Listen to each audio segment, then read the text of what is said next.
네, 감사하고요.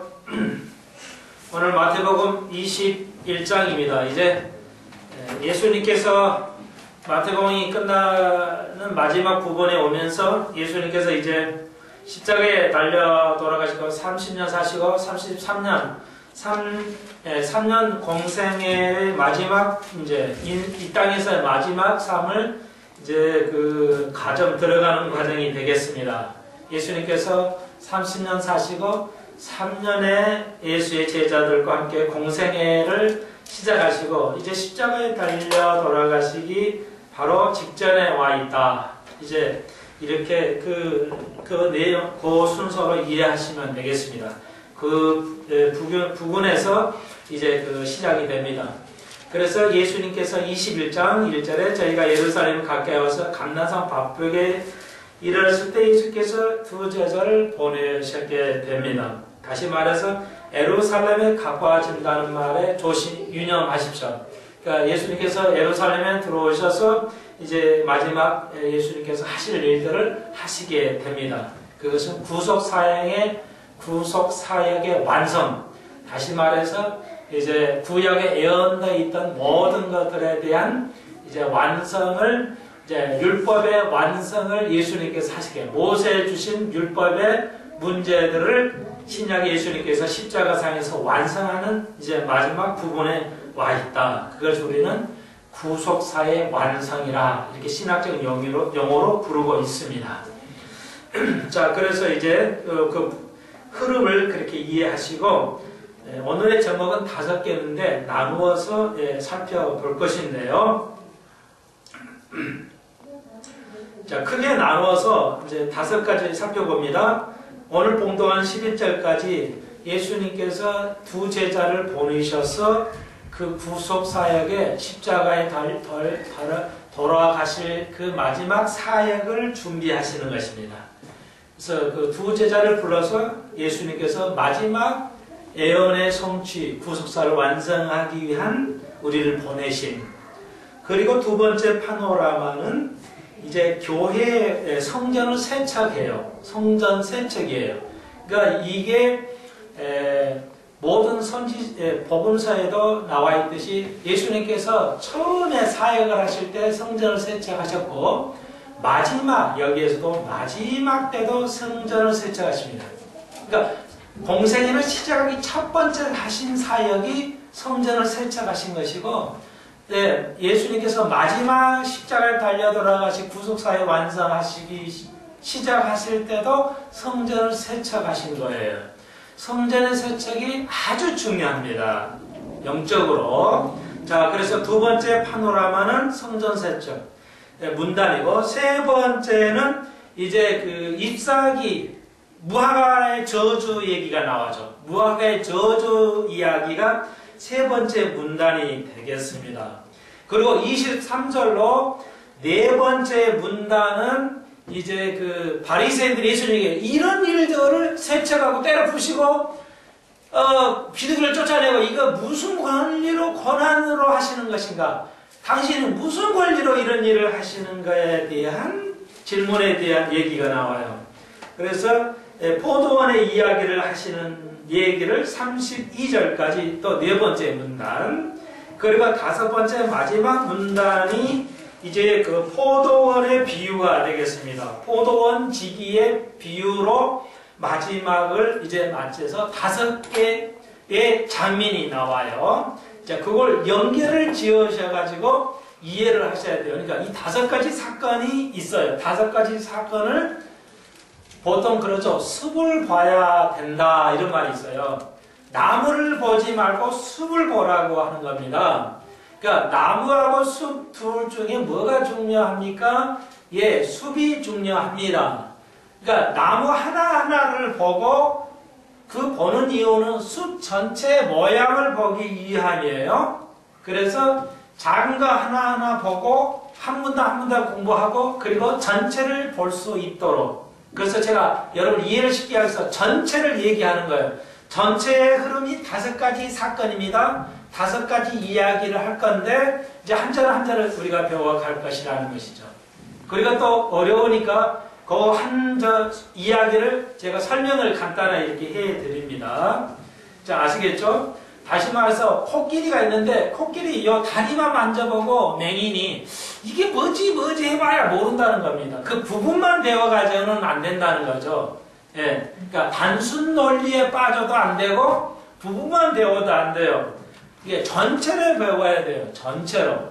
그래서 미국 사람들이 그 분야를 말할 때 그 경제 분야, 교회 분야 뭐 이렇게 말할 때 분야를 말할 때 필드라는 단어 써요. 그러니까 필드라는 단어도 쓰지만 서클이라는 단어도 써요. 이 다시 말해서 전체를 얘기하는 겁니다. 그러니까 그 분야의 전체적인 개념으로 지식을 가지고 있어야지 그냥 조금 이게 삼각형으로 그냥 조금만 이렇게 가지고 있으면 안 된다는 거예요. 그래서 둥그란 원이란 영어로 서클이라는 단어를 써요. 그 분야, 그러니까 원이다 이렇게 이해하시면 안 되고 하나의 원. 그러니까 구원도 구원을 영어로 이제 여러 단어가 있는데 소조라는 헬라어로 소조라는 말이 단어 있어요. 그건 원을 의미해요. 원. 그러면 왜 구원이 원이라는 단어를 써가지고 원은 이 동그라미라는 것이 왜 동그라미인가? 우리는 구원하면 그 살리는 게 구원인데 왜 이게 헬라어는 이 동그라는 뜻인가? 그 의미가 이제 미국 사람은 쉽게 좀 이해할 수가 있어요. 그러니까 왜냐면 영어라는 게 헬라어에서 온 말이에요. 영어가 독일어에서도 나왔지만 헬라어에서 온 말이에요. 그러니까 헬라어 성경 신약의 언어를 가지고 그걸 가지고 영어로도 만들었어요. 그러니까 거기서 거족석이에요. 같은 혈통이에요. 언어가. 그런데 그러니까 라틴어, 헬라어, 독일어, 스페인어 이런 것은 이태리, 영어 이것은 같은 혈족이에요. 그런데 이 한국어는 혈족이 아니에요. 그거 혈족이 아니에요. 계통이 언어도 전혀 다른 계통이에요. 그래서 우리가 이해하기가 어려워요. 그러니까 그거에 약점이 있어요. 우리에게는. 그래서 이제 우리 집사님들에게는 해당이 안 되겠지만 또 젊은이들 또 인터넷 통해서 설교를 들으시니까 제가 이렇게 또 그 젊은이에도 맞춰야 되기 때문에 여기도 젊은이도 있고 그러니까 제가 영어를 약간 섞습니다. 또 여러분에게는 이걸 들으시면 생각이 넓어져요. 그러시니까 다른 나라의 언어를 배우는 것은 두 개의 인생을 산다는 말이 있어요. 그러니까 언어 하나를 내 언어 말고 다른 언어 하나를 배우는 것은 내 인생을 두 개의 인생을 산다 이런 말이 있어요. 그만큼 다른 개념을 가지고 살기 때문에 인생을 두 번 산다 이렇게 말할 수가 있습니다. 실제 그렇습니다. 그래서 유대사의 예수님 시대도 아람어로 말했고 헬라어로 말했고 히브리어로도 말했고 이렇게 여러 가지 언어로 말한 것을 유념하시면 좋겠습니다. 지금도 그렇죠. 참고로 하시고요. 자, 그래서 우리나라 언어는 동양의 언어는 서양하고 전혀 다른 언어예요. 조금만 더 하나 설명해 드릴게요. 제가 그래서 그 빅터 목사님 교인 그 지금 우리나라로 그냥 난민 신청을 하는 그 번역을 해드리면서 이제 알게 됐는데 그 해드리는 그 사람 이 얘기를 들으니까 키는 끄는 그 흑인인데요. 어디서 어떻게 오셨냐고 이렇게 물어봤더니 수단에서 왔는데 수단에는 언어가 500개래요. 수단 나라 우리나라보다 상당히 크거든요. 몇 배 클 것인데 수단에만 500개의 언어가 있대요. 그러니 대화가 되겠어요? 그 같은 종족끼리도? 이야, 또 우리나라는 언어 하나로 세종대왕에 감사하고요.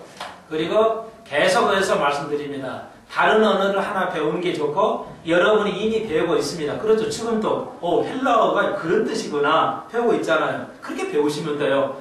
뭐 알파, 베타 뭐 이거 배울 필요는 없어도 이렇게 배우시는 거 이게 딱 좋은 겁니다. 또 손자한테 자랑하십시오. 야, 그거 뜻이 뭔지 알아? 이렇게. 그래서 아이들로 하여금 도전해주고 이래서 좋겠습니다. 자, 시간이 없지만 귀중하니까요.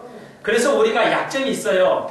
그러니까 구원이라는 게 이게 동그랗다는 것이 우리가 전혀 이 개념이 없기 때문에 우리가 구원이란 말을 쉽게 이해하는데 전체예요, 그러니까.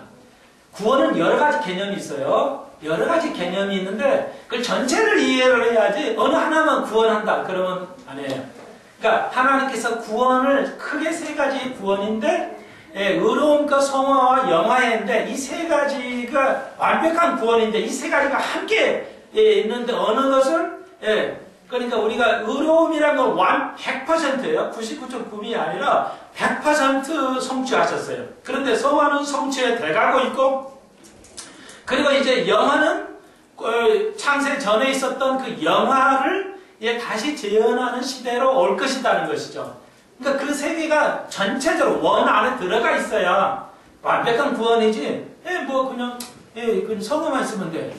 요즘 책을 보면요 성화만 있어요. 어제도 기독교 서점을 갔는데 성화만 있어요. 성화만. 이 믿음은 말이야 삶에서 증명돼. 삶의 증명. 성화만 얘기하고 있어요. 그런 문제가 있어요. 성화만 얘기하면 안 돼요. 결의를 얘기를 해야죠. 결의가 익숙해지면 성화로 가는 거예요. 이 결의 놓고 성화만 한다. 그러면 사회 교훈하고 뭐 다를 게 뭐 있어요? 유교나 다를 게 뭐 있어요? 그렇죠? 유교 교리를 삶을 배우려면 차라리 유교가 멋있어요. 얼마나 좋은 말 많이 있어요. 그렇죠? 그게 아니에요. 이 세 가지를 함께 해야 된다. 구원은 완벽해야 된다는 의미예요. 자, 그래서 이제 그 정도 정리를 하고요. 자, 5가지. 그래서 우리가 자세 배우기 위해서 나무 하나를 하나하나 배우되 전체를 이제 나중에 정리할 수 있어야 된다. 요 5가지 언어를 정리해서 연관성을 줘야 돼요. 자, 그러기 위해서 제가 하나 기준항을 알려드릴게요. 우리가 다 아시는 건데 여러분 이해를 자꾸 들으셔야 돼요. 자, 오늘 5가지 파노라마는 그러면 이건 옛날 얘기고 그러면 이게 지금 나하고 무슨 관계가 있어? 관계가 없으면 안 돼요. 옛날 것도 관계가 있어야 돼요. 이걸 적용이라고 해요. 적용. 그러면 자, 관련을 짓습니다. 설교는 관련 2000년 전 걸 오늘의 관계를 연결시키는데 이 5가지는 자 한번 질문해 볼까요? 이 5가지는 무엇에 관한 예표죠? 오늘 이 5가지 파노라마는 초신자 말고요. 자 대답을 해보세요. 무엇을 보여주는 거예요? 무엇의 예표예요? 오늘 이 5가지 21장은 뭐에 대한 예표예요? 천년왕국 예표다. 또 제가 이거 물어보는 것은 여러분이 예습을 하셨나? 한번 물어보는 거예요. 예습을 안 했으면 이게 뭐가 이러잖아. 우리 설교는 예습이 참 필요해요. 예습과 복습이 상당히 필요합니다. 잘 이렇게 순종하셔야 됩니다. 저는 목사님 뭐 이래저래서 안 됩니다. 저는 그 환경을 이해는 하지만 제가 환경을 만들어서 이렇게 해드릴 수는 없잖아요. 제가 하나님도 아니고. 그러니까 자꾸 순종하시고 예습하셔야 됩니다. 복습하셔야 돼요. 오늘 중요한 거 오전에 배웠죠? 열매를 따시려면 순종하셔야 됩니다. 그 열매는 수만 가지예요. 여러분이 원하시는 거예요. 여러분이 필요한 겁니다. 그 열매를 30배, 60배 혹은 100배를 얻을 수 있는데 어떤 사람은 30배, 어떤 사람은 아예 없이. 그러니까 세 가지 비유는 없이 못 받는 거고 알곡은 30배, 60배, 100배 얻었어요. 그거 뭐예요? 순종하는 겁니다. 순종하셔야 여러분이 얻습니다. 자, 이건 뭐냐면요. 마지막 때의 재림의 예표입니다. 오늘 21장은 적용은 재림의 예표예요. 아무도 몰라요. 이렇게 주석을 안 달아요. 주석을 안 하는데 이렇게 하시면 안 돼. 이거 의미가 없어져요. 이것은 재림의 마지막 때의 재림 시기의 예표예요. 초림 말고 재림 두 번째 오시는. 자, 그럼 어떻게 될 것이냐 이제 답을 드렸어요. 한번 이제 한 장씩 한 장면씩 한번 배워볼게요. 자, 그러면서 예수님 마지막 때 이제 그 사역을 감당하실 때죠. 갓베게로 오셔요. 예루살렘에 가까이 왔는데 한 마을에 밧베게라는 말인데 이것은 제가 아주 좋아하는 무화과 나무 집이라는 뜻이에요. 근데 재미있는 것은 더 정확하게 말하면 아직 익지 않는 무화과 나무 집 이런 뜻이에요. 그러니까 여러분 그냥 무화과 나무 집 이렇게 이해하시면 되겠어요. 그러니까 무화과 나무 집에 이르렀어요. 왜 무화과 나무 집에 이거 뭐 필요하다고 이 마태가 이 똑똑한 마태가 그랬을까? 다 놓치시면 안 돼. 예루살렘에 가까웠다는 거예요. 그러니까 우리가 예루살렘으로 자꾸 가야 돼요. 예루살렘으로. 예수님께서 예루살렘을 기준해서 하나님의 나라를 세우시기를 원했어요. 그리고 세우지를 못했죠, 아직은. 그래서 예수님께 예루살렘에서 하나님의 나라를 세우기를 원하셨어요. 고대로부터 영원히. 자, 그러니까 그 의미가 있죠. 그런데 그 중간에 밧베게 하나님을 이루려면 예루살렘에 오셔야 되는데 밧베게 무화과 나무 집에 온 거예요. 자, 그래서 무화과는 뭐의 상징이에요? 무화과. 그렇죠. 이스라엘의 나라의 상징이에요. 자, 그래서 또 이스라엘 나라의 상징인데 영적으로는 교회를 의미하는 것이죠. 교회. 무화과는 이스라엘인데 이스라엘의 나라인데 교회를 의미해요. 영적으로는 적용할 때. 그래서 두 제자를 보내요. 가지고 내가 마지막 구속사역을 하려고 하는데 말이야. 가서 당장 나귀를 좀 데려와라. 나귀 새끼를 좀 가져라. 그러면 왜 그걸 가지고 가려고 합니까? 가지고 가려고 그러죠. 요즘 나귀 가져가면 큰일 나잖아요. 도둑질 되는데 야 그러면 당신 누구길래 이거 가져갑니까? 그러면 주인이 쓰겠다고 해라 이러는 거야. 그러니까 황당하잖아요. 내 건데 이 주인이 따로 있다는 거예요. 그러니까 그냥 우리 주인님이 쓰시려고 한다고 이렇게 말하는 거예요. 그러니까 주인이 쓰시려고 하는데요. 그러니까 그럼 가져가시라고. 놀랍죠. 그 주인이 우리 같으면 이 자식 주인님은 이게 내 건데 말이야. 그런데 이 나귀 주인이 또 줘요. 그러니까 주님은 아시는 거예요. 야 가면 만날 건데 그 사람은 알 거야. 그러니까 이 이름이 없는 이 나귀 주인 대단하죠. 여러분은 성경을 깊게 읽죠. 이거 너무 깊어서 안 돼요. 그러니까 진도를 안 나가니까 그냥 나가겠지만 주님이 쓰실 거를 아는 이 주인, 이름도 없는 나귀 주인, 이거 정말 기가 막힌 사람이에요. 누가 쓰겠다는 거 그냥 들려버려 그냥. 여러분도 그러시잖아요. 여러분이 아무 많이 쓰면 그냥 목사가 필요하다면 주시잖아요. 우리 어지사도 그러셨어요. 제가 지휘자일 때. 한참 잘 나갔을 때 좀 그런 때가 오기를 계속 기도하는데요. 주실 줄로 믿습니다. 잘 나갈 때가. 내가 좀 100만 원이 필요합니다. 한 15년 전에 100만 원이 필요합니다. 그 자리에서 그냥 주시더라고요. 그런 복을 누리기를 주의 이름으로 축원드립니다. 올 텐데요. 자, 그래요. 그렇게 이게 이제 이름이 없지만 기가 막힌 상이에요. 주님께서 그 사람에게 미리 아셨어요. 가서 가져와라. 제자들이 가보니까 나귀가 왜 있어요? 끌고 올라가니까 주인이 물어보니까 왜 가져가니까 주인이 쓰시다. 그럼 가져가십시오. 여러분 이름도 없이 성경에 잠깐 보이는 사람이어도 상임이 기가 막힐 줄로 믿습니다. 여러분이 그런 사람이 될 줄로 믿습니다. 염려하지 마십시오.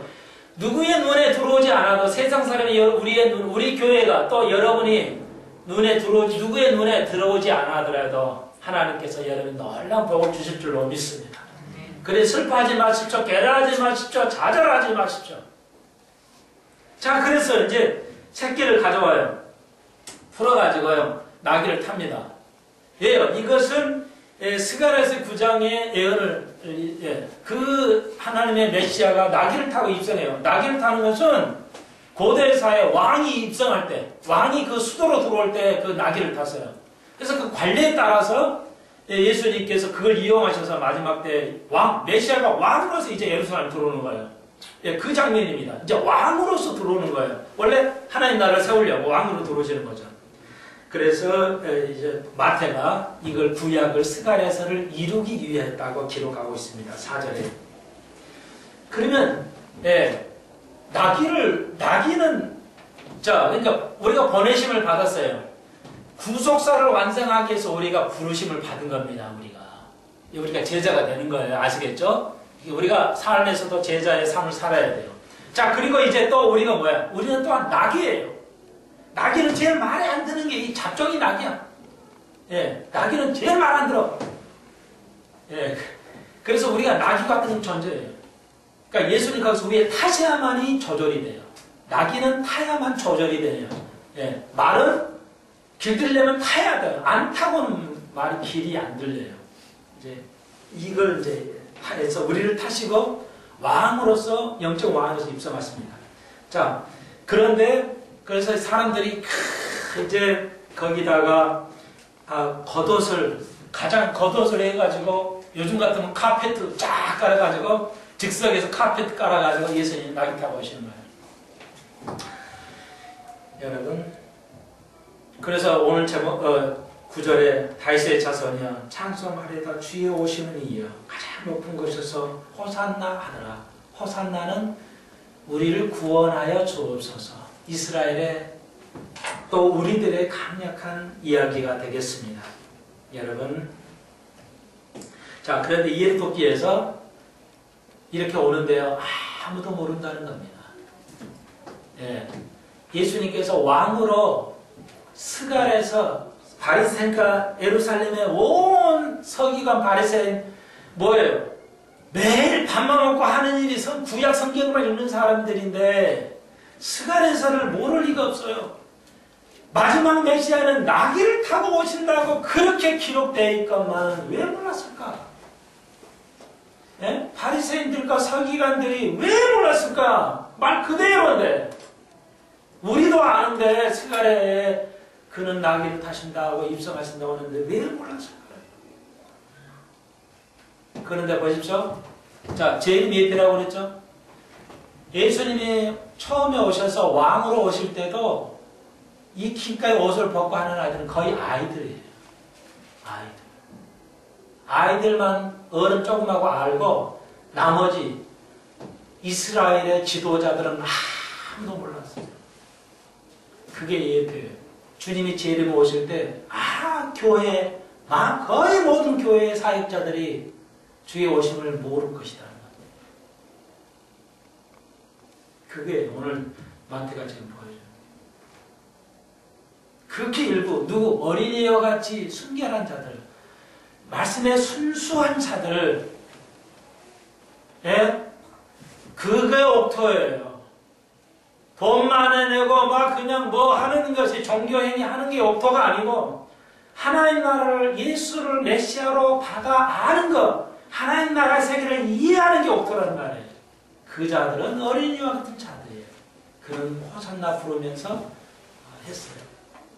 우리에게 교훈은 뭐예요? 이 땅에 많은 사람, 교회 사람들이 뭐예요? 주님이 재림하실 때 모를 것이다. 우리가 깨어있는 자라는 거 얼마나 감사합니까? 주님 우리에게 가르쳐 줍니다. 자, 두 번째 단으로 넘어가겠어요. 그러시면서 이제 새 차가로 들어가십니다. 이제 들어가가지고 새 차가로 들어갔어요. 예루살렘 성전이 그만큼 교회, 그 당시 2000년 전의 교회가 뭐예요? 다 썩었다는 겁니다. 지금의 교회들이 화려하고 멋있지만 똑똑한 교인들이 참 멋있게 앉아있지만 뭐예요? 주님은 겉을 보지 아니고 우리의 속을 보신다고 그랬어요. 속을 봐요. 자, 그러셔서 성전에 똑같이 또 성전을 세척하십니다. 비둘기도 뒤엎으시고 두 번 하셨어요. 우리의 사역은 예수님의 사역. 그건 뭐예요? 교회를 변화시키는 거예요. 우리의 마음의 성전을 변화시키는 거예요. 깨끗게 씻는 것이 필요해요. 초림 오실 때도 그랬고 재림 오실 때도 그래요. 그러니까 초림은 영적으로 우리의 죄를 완전히 씻은 거고 재림은 만물까지 포함한 거예요. 이제 영은 완벽하게 구원하셨는데 보이는 것, 이제 모든 만물을 새롭게 하기 위해서 오시는 거예요. 두 번째는 아시겠죠? 이제는 보이는 걸로 오세요. 처음에 예수님은 영적인 예수로 오셨기 때문에 아무도 몰라요. 근데 이때는 이번에는 진짜로 이제 보이는 예수로 오시게 됩니다. 그게 재림이에요. 그때 교회는 어떻게 될까? 이스라엘처럼 종교처럼 교회는 타락하러 된 상태로 갈 것이다. 그거예요. 이게 그거라고요. 그러려면 이게 아무 소용이 없어요.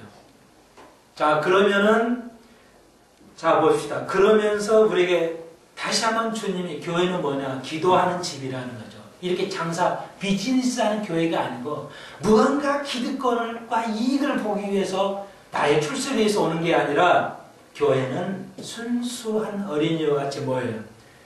기도하는 집이라는 것이죠. 기도하셔야 됩니다.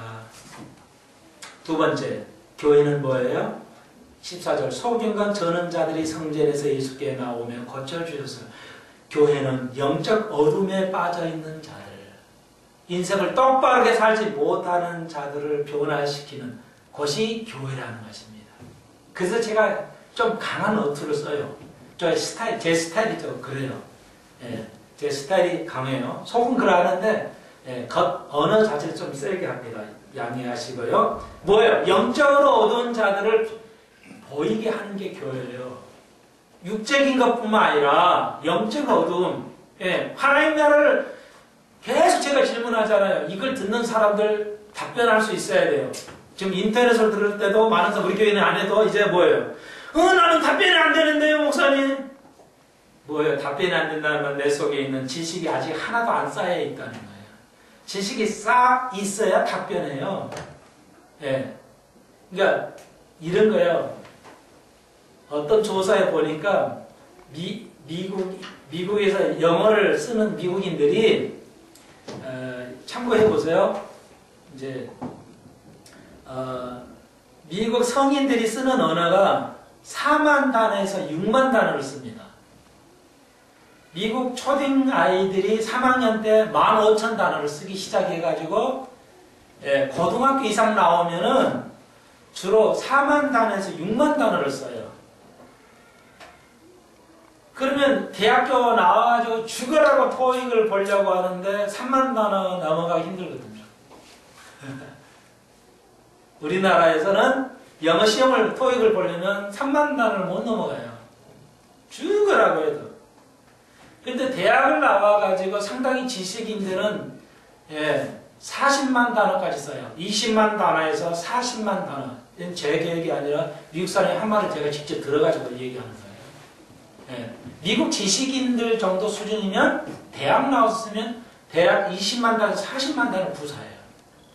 그러니까 그 양을 가지고 막 쓰니까 막 짓거려대면 우리가 3만 단어 가지고는 3만 단어면 영어 신이에요. 우리나라에서는 못 알아들어요. 한 30%는 못 알아들어요.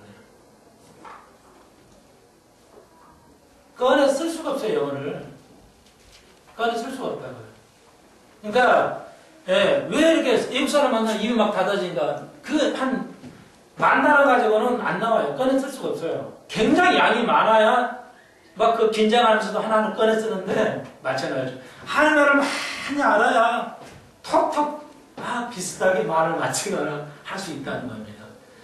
여러분이 얼마나 내가 저장되어 있나 오늘 방송을 들으신 분 또 여러분이 들으신 분 판단을 좀 해보시면서 참고적으로요. 얘기 드리겠습니다. 자, 교회는 영적으로 내가 깨어있는가, 영적으로 깨어있는가 바로 그거예요. 내가 답변을 잘 나오나, 저건 저는 모르겠는데, 저 분위기도 모르겠는데, 무슨 말인지 모르겠는데, 영적으로 얻을 수 있어요. 그런 자들에게 앞으로 교회는 영적인 어둠을 깨게 하는 것이다. 세 번째, 하나님 나라는 뭐예요? 교회는 뭐냐? 15절. 대제사장과 서기관들이 예수의 하시는 이상한 일을 보고 호산나 하더라. 교회는 뭐예요? 기이한 일을 보게 하는 것이 교회예요.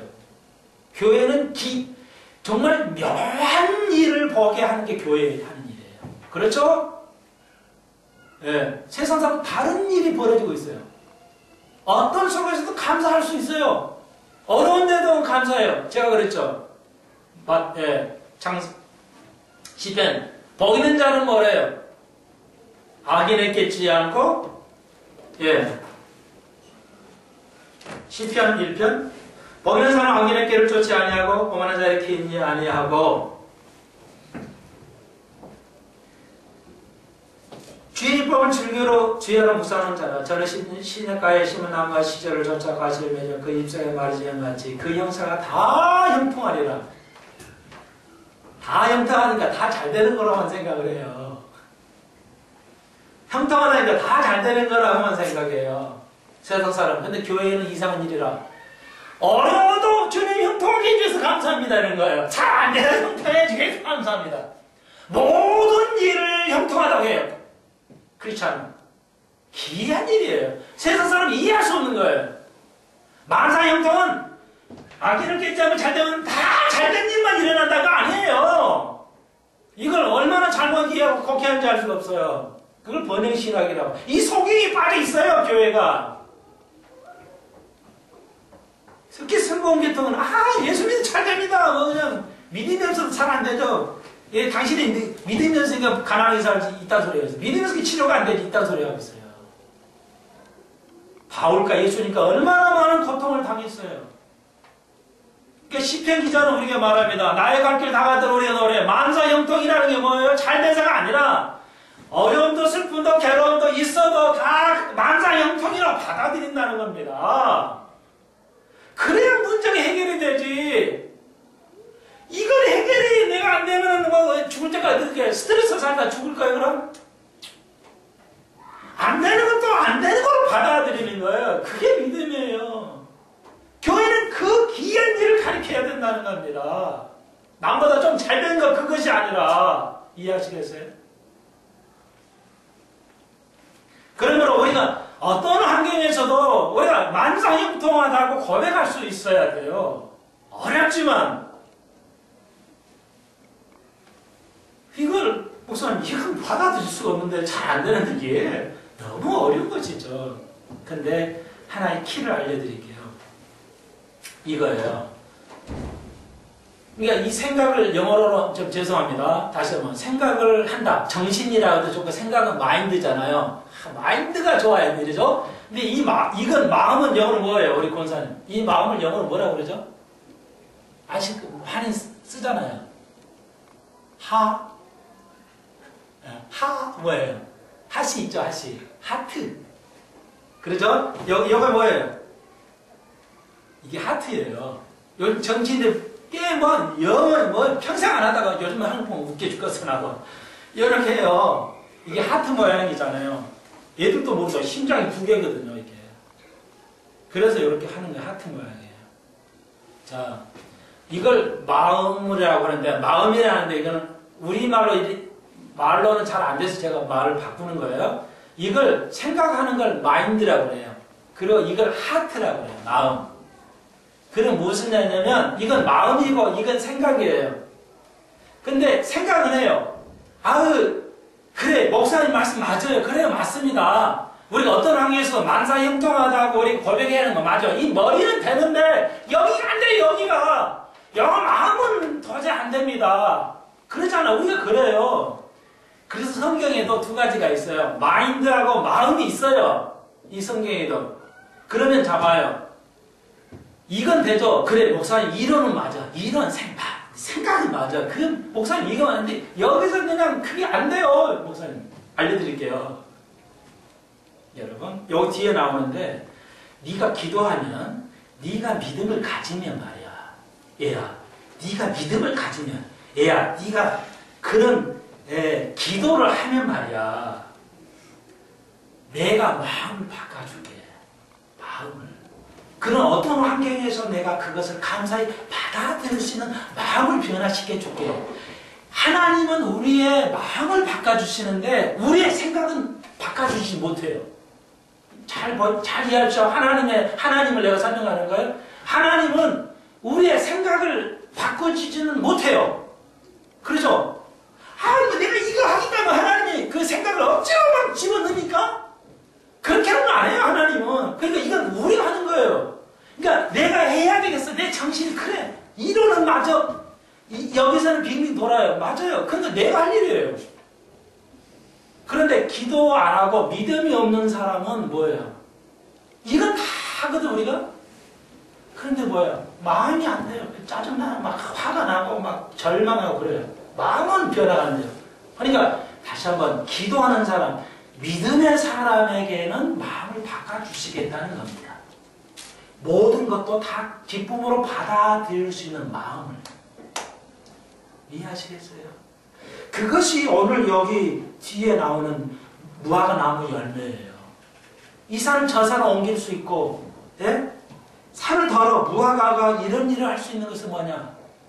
예, 기도하라. 기도할 때 무엇이든지 들어주마. 주님께서 22절 맞아요. 내가 기도할 때 무엇이든지 믿음을 가지고 기도하면 들어주겠다. 자, 우리는 이건 조절할 수 있어요. 생각은 조절할 수 있는데 마음은 조절을 못해요. 우리가 그렇잖아요.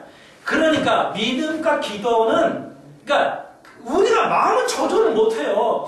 이 결혼을 왜 만사형통하다고 고백할 수 있어요. 죽을 때까지 우리 고생하고 가지만 기도하고 믿음이 있으면 뭐예요? 이 마음은 주님이 바꿔주신다는 거예요. 그러니까 여러분 아무도 안 하면 마음은 못 바꿔요. 고통스럽게 살다 가는 거예요. 이해하시겠어요? 그러니까 하나님께서는 기도와 믿음을 통해서 예, 우리 생각, 마음을 바꿔주시고 뭐 하면 그래 그 목사님 말씀대로 그렇지 그래야지 그래 안 하고 내가 스트레스만 계속 받고 있으면 나도 죽고 다 죽잖아. 그러니까 내가 이걸 감사히 받아들여야 됐거나 그것이 살구나 이렇게 생각은 내가 할 수 있어요. 그 생각까지 막 하나님이 집어넣지는 않아요. 왜? 그거 우리의 인격이 있으니까 우리가 생각은 해요. 그런데 마음은 내가 아무리 바꾸려도 마음은 안 바꿔지는 거예요. 그렇잖아요. 그러니까 어떤 사람에게 기도하는 자에게 믿음이 있는 사람에게 믿음이 우리의 마음을 바꿔요. 환경을 바꾸는 게 아니라 마음을 바꿔서 그 환경을 받아들인다는 거예요. 그리고 하나님께서는 그분의 계획대로 해 가시겠죠. 고쳐주실 수도 있고 덜 고쳐주시기도 하고 예, 또 문제를 해결 안 해주실 수도 있어요. 그런데 우리는 그걸 받아들여야 된다는 거죠. 왜 안 받으려면 내가 좀 힘들어요. 스트레스. 모든 병은 스트레스잖아요. 그 아침에 의사가 어제 그 우연히 들었는데 그 김희신 박사가 그러잖아요. 이 약과 이 약이 어떻게 조절을 하는지 모른다는 거예요. 뇌가 너무 복잡해가지고. 그러니까 하나님께서 하시는 거예요. 그러니까 하나님께서 하실 일이 80%예요. 그러니까 그걸 믿어야 돼요. 그래서 하나님을 의뢰하는 거예요. 그래서 믿음이 필요한 거라는 거예요. 그러니까 진짜 믿음은 뭐예요? 마음을 바꾸는 건데 하나님께 의뢰하는 것. 그게 기도고 그게 믿음이라는 것이죠. 자, 살펴보십시다. 교회들이 그렇게 잘못되어 변할 것인데 그래서 금방 말씀드렸죠. 16절에 그리고 교회가 하는 건 마지막 네 번째 뭐예요? 어린아이 참여를 받으신다는 거죠. 그러니까 금방 말씀드렸지 뭐예요? 그렇구나. 어떤 환경에서도 복 있는 자는 만사 형통하거나 형통케 하거나 이 말이 잘 돼서만 아니라 잘 돼가지고 뭐 기뻐 안 하는 사람 누가 있어요 세상에. 그러니까 모든 일에 내가 이 정도 와 정도 내가 이 정도 교회 내가 이 정도 삶을 사는 것도 내가 감사하구나. 네, 감사하구나. 그 감사할 때 뭐야? 역사가 일어나는 거예요. 예. 그냥 힘들어하고 있는 상태에서는 역사가 일어날 수가 없어요. 그렇잖아요. 그러니까 뭐야? 어린아이처럼 감사하는 거예요. 교회는. 감사함으로 나가는 거 오늘 네 가지입니다. 이것이 바로 교회라고 주님께서 가르쳐 주시면서 오늘 18절로 세 번째 파노라마 이제 그러시고 이제 얘기를 하시고 이제 또 가요. 그러니까 이제 베다니로 가셨다가 이른 아침에 다시 성으로 들어와. 예루살렘 이제 베다니 가서 쉬었다가 다시 이제 성으로 들어오세요. 계속 아침에. 근데 아침이니까 길가에 한 무화과 나무를 보시는데 무화과 잎사귀 있는데 열매가 없어. 이거 아시죠? 이 장면. 그래서 밥을 먹으려 이제 그 옛날에 예수님 시대는 간식이 무화과 나무예요. 길거리 간식이. 근데 애 열매가 있어요. 애기 열매가 있어요. 무화과는 두 번 열매를 맺어줘요. 한 번 자그마한 열매를 맺고 요걸 애 열매라고 해요. 그 다음에 이제 진짜로 여름이 되면 봄에는 애 열매가 있었다가 진짜 열매가 여름의 열매예요. 무화과가. 그러니까 그 여름 때 심판이 와요. 헬라는 여름이 심판이라는 뜻이 있어요. 그러니까 무화과 심판이 이제 여름에 딱 먹을 때 그때 시험이 오는 거예요. 예, 마지막 심판이 와요. 하나님의. 그런데 무화과 나무가 2번 열매 맺는단 말이에요. 그러니까 요 장면이에요. 미리 예수님께 아셨어요. 아, 열매가 없네. 배고파가지고 아침 간식, 아침을 못 드신 간식을 했죠. 그거 딱 먹으려고 가봤는데 열매가 없어요. 그러니까 예수님 그 자리에서 그냥 무화과를 저어버리죠. 말라버리죠. 완전히 죽어버려요. 영원히 이 무화과는 열매 못 줄 것이다. 무서운 저주를 하셨죠. 놀려버렸죠. 아유, 사랑이라는데 왜 열매는. 자, 이스라엘이 뭐예요? 온 백성이 믿어도 이스라엘이 열매가 없었어요. 오늘 마지막 때 교회들이 그럴 것이다. 잎사귀같이 종교적인 행위는 드러나는데 종교적인 행위는 많아요. 그리고 설교들이 다 종교적인 행위를 요구하는데 열매는 가리키지 않더라는 거예요. 열매는 열매 맺은 성도를 보기가 어렵다는 거예요. 교회 다니면 이렇게 많은데 세상은 변하지 않아요. 그렇지 않아요? 그거예요.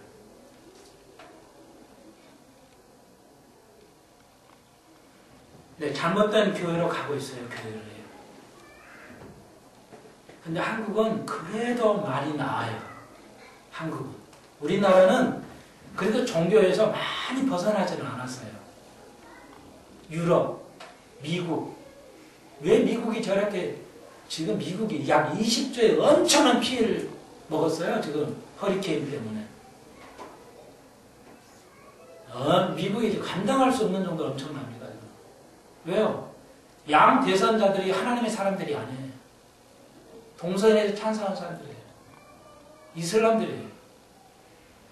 그래서 그렇게 엄청나게 지금 그 해리케인들이 많이 오고 있어요. 자, 그건 그건 좀 더 하고요. 여러분. 자, 이제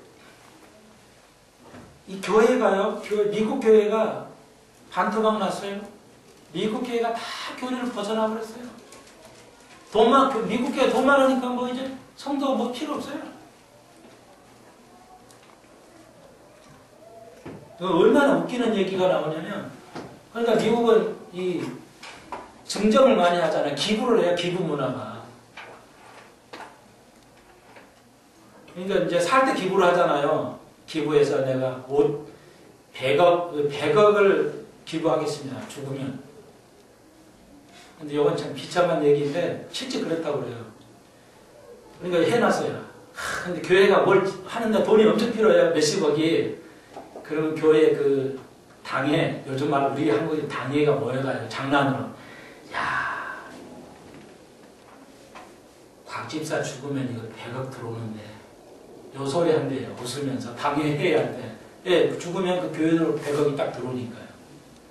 보증이 공정을 해가지고. 그런 짓들만 하고 있어요. 미국 교회가. 다 타락해버렸어요. 돈만 하니까. 그게 겨자씨가 커서 나무 되는 거예요. 그래서 마귀들이 딱 들어와 버려요. 한국 교회는 그래도 나아요. 세계 교회에 비할 때. 왜? 우리는 성격이 기면 기고 아니면 아니다. 요 아주 좋은 성격이에요.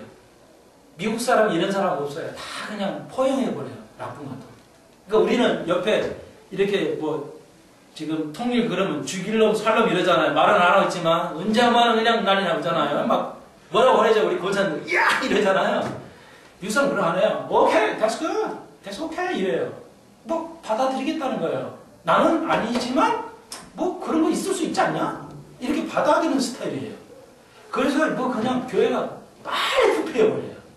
근데 우리는 뭐예요? 아니라면 죽어도 아니거든요. 여러분 한국 교회가 그래도 보존을 하고 있어요. 근데 한국 교회도 지금 많이 변하고 있어요. 상당히 심각할 정도로. 너무 세상이 변하는 거예요. 그래서 우리가 깨어 있어야 되는데. 그래서 예수님께서 진실로 너에게 이르노니 너희가 믿음이 있고 의심치 않으면 무하다가 된 일, 이런 일을 할 뿐만 아니라 이 산이 들려 바다에 들릴 수도 있다는 거예요. 자, 믿음을 강조해요. 다시 한번 아까 말씀드렸듯이. 아시겠죠? 네.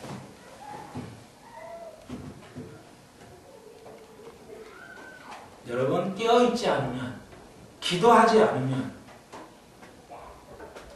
믿음이, 그러니까 이 말씀이 뭐냐면 기도하라는 거예요. 그만한 믿음을 가지려면, 내가 만사형통할 정도로 받아들이려면 그래야 문제 해결이 되는데, 그렇잖아? 예, 문제가 없는 사람은 없으니까. 그러려면 뭐예요?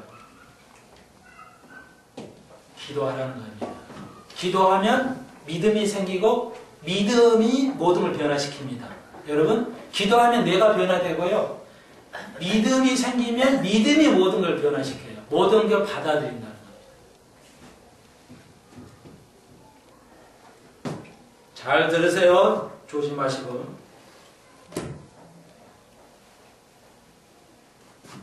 생명이 관한 겁니다. 네 번째만 하겠어요. 네 번째. 오늘 다 못하겠어요. 23절로 32절까지 네 번째 파노라마, 네 번째 건데요. 파노라마 중에 네 번째. 그랬더니 이제 이랬더니 그냥 때려 부시고 뭐 이랬더니 말이 쉽게 말씀 죄송해요. 비둘기 쫓아내고 막 이래버렸더니 당신이 무슨 자격이 이렇게 하는 거야? 바리새인들과 서기관들이 와가지고 예수님한테 당신이 무슨 자격으로 이런 일을 하냐? 예, 이렇게 물어보는 거예요. 그러니까 예수님께서 내가 대묻겠어. 이것이 하늘로서 오는 거냐? 아니면 요한의 세례가 하늘로 온 거냐? 사람이 온 거냐? 요래 놓으니까 세례 요한이 지금 세례 요한이 아무거나 소리 질러대고 교회를 그 당시를 비판하고 물로 세례를 주니까 야 세례 주는 게 하늘로서 온 거냐 땅으로 온 거냐 이러면 하늘로 왔다면 정당하고 땅으로 왔다면 그건 또 할 수 없이 말을 들어야 되고 진퇴양난이죠 이런 걸.